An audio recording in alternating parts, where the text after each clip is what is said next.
Hey, you guys, it's Anne Marie, and I'm Saging of the Soul,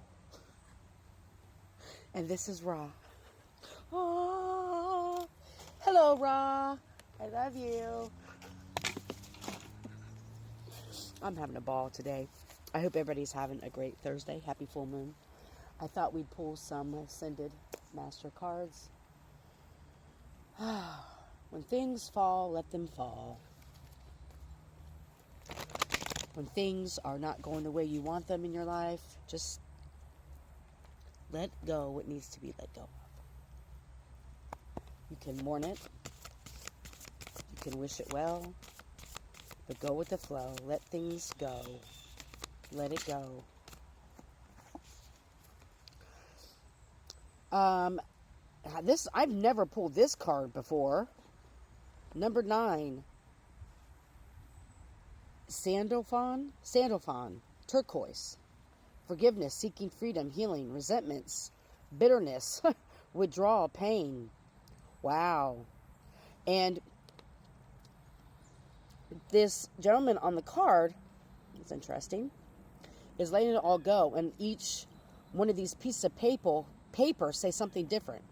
Acceptance, greed, peace, betrayal, forgiveness, chaos, gain, healing, charity, answers, pain, questions, loss, lack, betrayal, forgiveness. Let it go. Let it go. How can you move forward in your life if you're focusing on and not to take away from all the betrayal, all the loss, all the pain, all the chaos?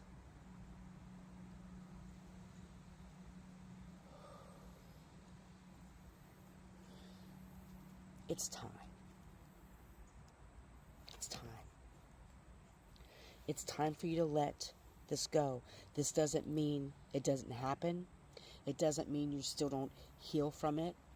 But it's keeping you in a mindset, possibly, if this message resonates for you. If it doesn't, that's okay. Just keep moving. Thank you, Stick. It's keeping you in a lack mindset. It's keeping you in a victim energy, whether you may be aware of it or not. By always focusing on what was taken, on what people did to you, and all the betrayal, and all the hate, and all the anger, and all the spell work, and all of the horrific things that have happened to you. By always and only focusing on that, it's keeping you in a space of being unable to forgive. Not just the perps, but forgiving yourself, which is way more important than forgiving others. And that's usually the hardest thing to do. When I was working through shame, I took an amazing course called Shame Resiliency, and it was based out of Brene Brown's Resiliency, her shame series, many years ago, back in probably 2015, 2016. I took an amazing course regarding shame. And I was working with somebody, and it was about forgiveness. And I had this epiphany, and I said to my counselor, my therapist at the time, I said, I don't think I can work through forgiving others until I forgive myself, and I can't forgive myself until I work through some shame. And even though shame is not on this card, Spirit is saying that it's like you're this squirrel that are putting your nuts, you're burying the betrayal, you're burying the losses, the pain, instead of allowing it to be unearthed and truly healing from it, so that you're able to forgive yourself, to deal with your own shame. And it's interesting because another message that I gave was I was talking about it's not selfish to put yourself first. We've been conditioned to believe that. And if you still believe that, that's fine. Page isn't for you. But part of that is dealing with your own shame and your own guilt. And then forgiving yourself. So that's easier to heal and to get out of the chaos, the drama, the betrayal. Spirit also just showed me someone's afraid of their own shadow. Your shadow side is nothing to be afraid of. It's to be embraced. Because that side also made who you are. I don't believe in either or. I don't believe in light and dark in that sense, because the dark is beautiful as the light is. I believe things are just what they are. Excuse me. And so Spirit is wanting you to take a look at how staying stuck in the feelings and anger and energy of betrayal, pain, people being dishonest with you, people hurting you, people coming for you, staying in that space is preventing you from taking the next leap forward that Spirit sees you taking and wants for you to take. And how to do that can never be told to you. It's finding your own way and what you need to do to heal. Because how I healed, or how someone else you may watch, or getting advice from other people, how they healed, especially if they haven't gone through your experiences. I'm not saying that the information can't be beneficial,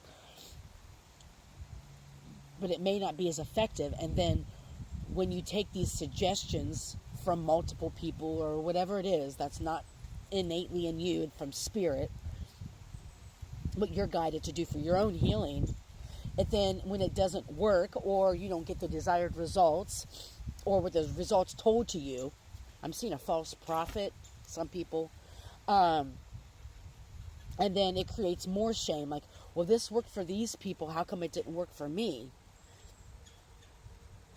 And then these, I don't know why this is coming up, but it's there's a red squirrel. I'll be damned. I have seen one, but it's been a while. He's very close. Hi, Mr. Squirrel.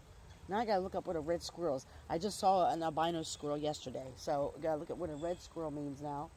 So red squirrels may be significant to you. There's a little squirrel in this card. He's more orange, but anyway. And so then you may start to shame yourself more that it's not working for you.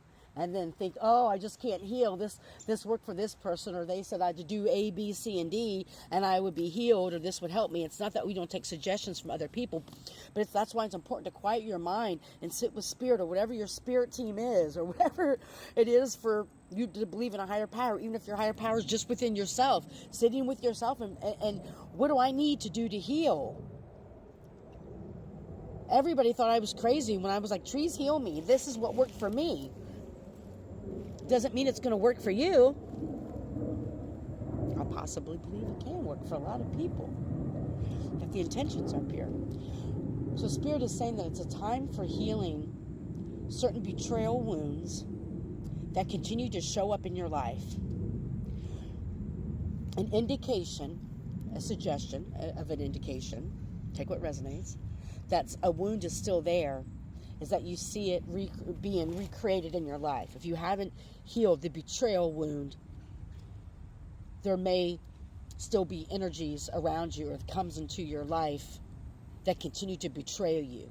This is also self-betrayal by not speaking your truth, by not setting boundaries. My left ear is ringing like crazy.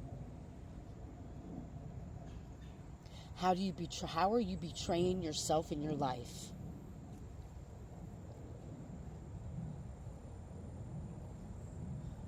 That's a specific message for somebody.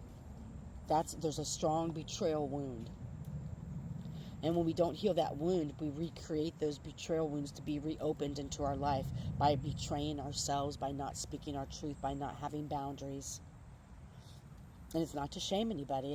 It's being able to look at ourselves and say, I possibly need a little bit more healing work on this betrayal wound. Because when it's not healed, the people who aren't betraying us, we may then feel like they are when we're not healed.